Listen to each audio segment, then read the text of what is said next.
Hi guys, welcome back to the channel. We have here a 6-bedroom, 5-bathroom furnished bungalow villa on approximately 7.5 acres with beach access.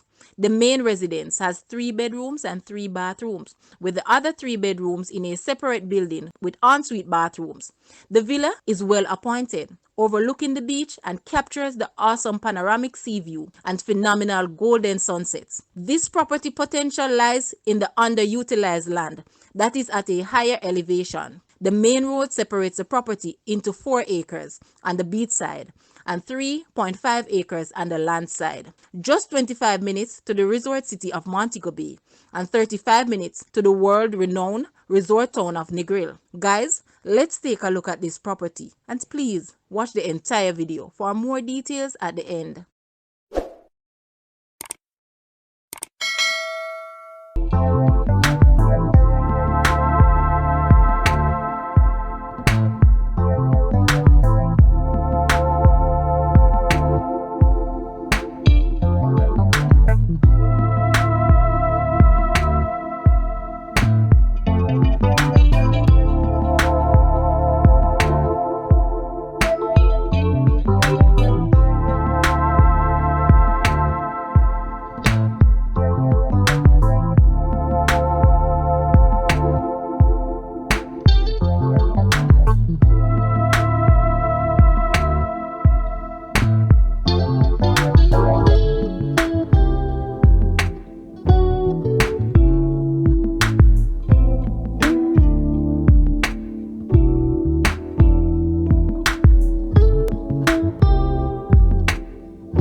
The asking price for this property is US 1.3 million or Jamaican $200 million. To purchase or make an offer, please take a look at your screen or you may visit the description area below for full details. If you like this video, please hit the like button and also share with a friend. Thanks for watching, guys.